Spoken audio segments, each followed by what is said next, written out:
it's also most hot. You can just talk. What is the work? What is the current technology you are using? How you can you can just share your thoughts. It's basic. It's not like.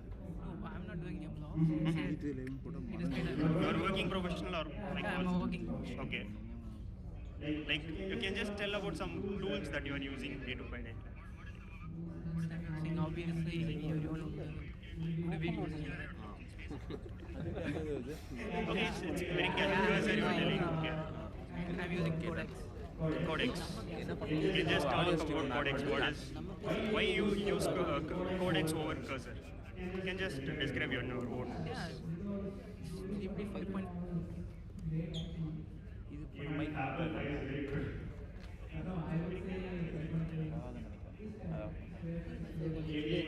இந்த mic of பண்ண முடியாதுல்ல இந்த mic surround of பண்ணிட்டாங்க இல்லை இது delay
டிஃபால்ட்லேருந்து okay zoom audio இருக்கா இல்லை ஜூமில் of பண்ணி வச்சுருக்கோம் ட்ராக்கில் இங்கே ஏதோ ஸ்பீக்கர்ஸ் நீங்கள் இருக்குமே ஏதோ இங்கே ஸ்பீக்கர்ஸ் இது என்னென்ன இருக்குது ஸ்பீக்கர்ஸு பேக் தானே இருக்குது ஆல்ரெடி பில்டில் தான் இருக்குது ஸ்பீக்கர் பில்டில் இல்லை speaker microphone mode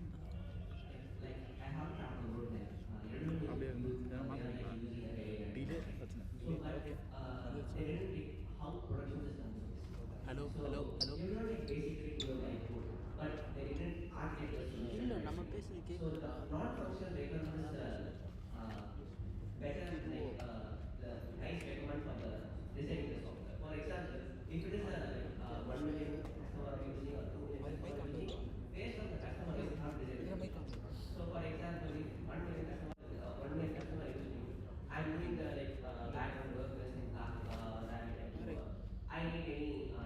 audio connect ஆகல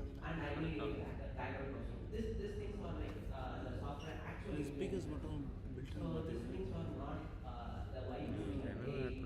ஜிமீட்டு வீடியோ நிஞ்சா இது ஒரு ஆடியோ இருக்கு அது இது ஆடியோ அவுட் எப்போ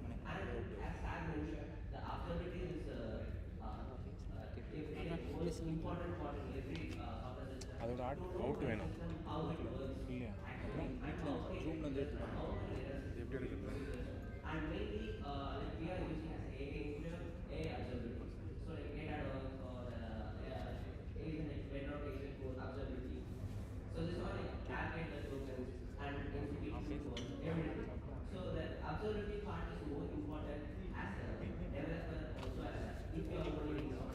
எந்த மைக்கில் கேட்கணும் இந்த மைக்கே சாப்பிடலாம் இது ஆஃப்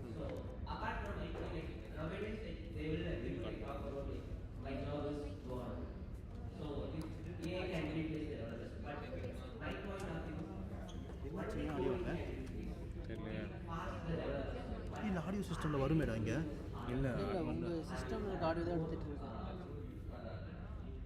ஜூம் கால்லேருந்து ஆடியோ அந்த மைக்லேருந்து ஆடியோ வரணும் இல்லை இப்போ நீ இதில் அந்த மைக்கில் தான் வராதுடா ஜூம் அது மட்டும் தான் வரும் ஜூமில் அது கனெக்ட் ஆகிருக்குல்ல ஜூம் எதில் கனெக்ட் ஆகிருக்கு இதுக்குள்ளே ஐ மீன் ஓபிஎஸ்ல இருக்க இந்த